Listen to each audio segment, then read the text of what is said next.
અને વિદ્યાર્થી મિત્રો, આઈ હોપ કે તમે બધા ઘરે આનંદ મંગલમાં હશો.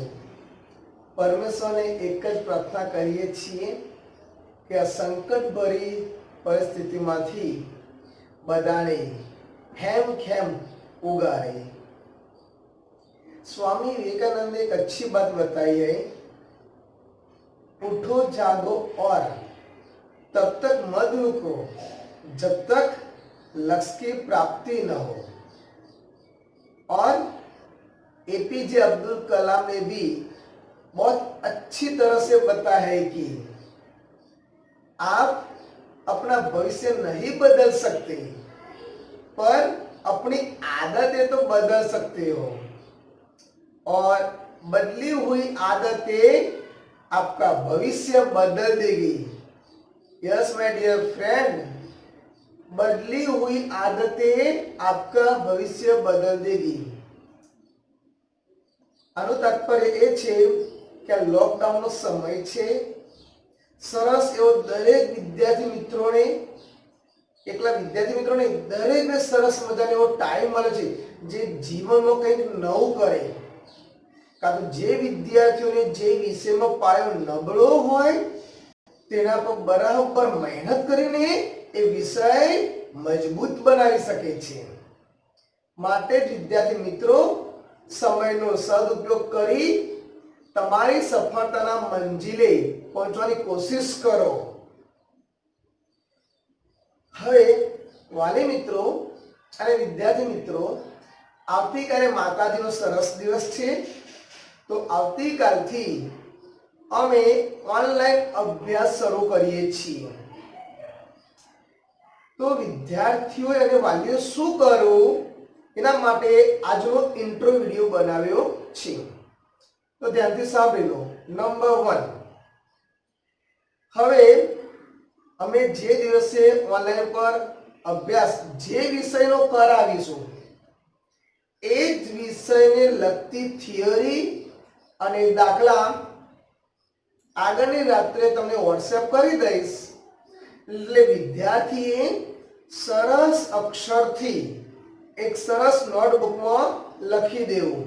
જે ટાઇટલ છે, સવાલ છે, બ્લેક પેનથી લખવાના. ટાઇટલ બ્લેક પેનથી લખવાના. કેમ?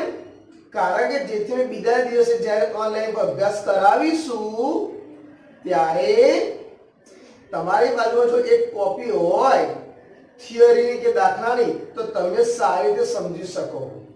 જે વિદ્યાર્થીઓ પાસે ટેક્સ્ટબુક છે ટેક્સ્ટબુક ખોલીને બેસે, જે વિદ્યાર્થીઓ ટેક્સ્ટબુક નથી એને તો સવાલ મોકલી જ દેવાનો છું. ખ્યાલ આવી ગયો? ત્યારબાદ જે વિષય મેં અહીંયા જે દાખલા ચલાવેલા છે જે રીતના, એ રીતના તમને પ્રેક્ટિસ માટે બીજા દાખલા આપીશ. જે તમારે એટલે કે વિદ્યાર્થીઓએ પોતાના માતા પિતાને બતાવવાના અને એઝ અ પેરેન્ટ્સ તરીકે, એક વાલી તરીકે તમારે ચેક કરવાનું અને એમાં સહી કરવાની. ત્યારબાદ જે વિદ્યાર્થીઓ પાસે ટેક્સ્ટબુક નવા વર્ષની નથી આવી એ લોકો મેં એક ફાઇલ મોકલી છે, પીડીએફ ફાઇલ. દરેક ટેક્સ્ટબુક ઇન્સ્ટોલ થાય એની જો ડિલીટ થઈ ગયો તો સાંજે ફરીથી મોકલું છું. તમે ટેક્સ્ટબુક અંદર પીડીએફ ફાઇલ તમારા મોબાઈલમાં સેવ કરી શકો છો. અને ટૂંકમાં જે વિદ્યાર્થી મિત્રો અમારા આયોજન પ્રમાણે કરશે એ 100% કામયાબી હાંસિલ કરી શકશે.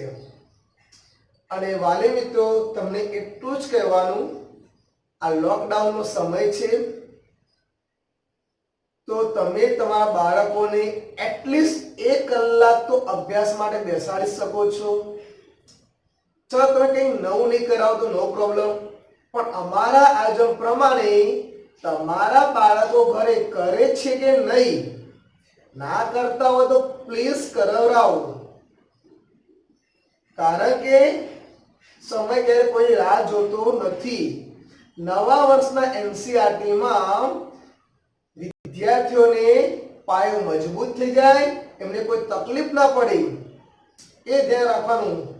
આપણે ખૂબ જ જરૂરી છે. તો એઝ અ પેરેન્ટ્સ તરીકે તમે આટલું ઘરે ધ્યાન રાખજો કે તમારા બાળકો અમારા આયોજન પ્રમાણે કરે. ખ્યાલ આવી ગયો? અને જે પ્રમાણે મેં ચલાવ્યું એ પ્રમાણે હોમવર્ક આવું તમારે ફરજિયાત ડેલી ચેક કરી દેવાનું. હવે આવતીકાલથી કન્ટિન્યુ અભ્યાસક્રમ શરૂ થઈ જશે. શરૂઆતમાં એક દિવસની ગેપ રાખી છે કે જેથી વિદ્યાર્થીઓ ધીરે ધીરે શેર થાય, પણ 10 અને 12 માં તો રોજે રોજ રેગ્યુલર છે. ખ્યાલ આવી ગયો? કોઈ તકલીફ હોય, કોઈ સમસ્યા હોય તો વોટ્સએપમાં સમય લખેલો જ છે, હમણાં 2 દિવસ પહેલા જ મોકલેલું છે, એ સમય પર મને ફોન કરી શકો છો. સાથ સહકાર આપજો, એક હાથે તાલીમ નહીં પડે. ઓકે, ધન્યવાદ.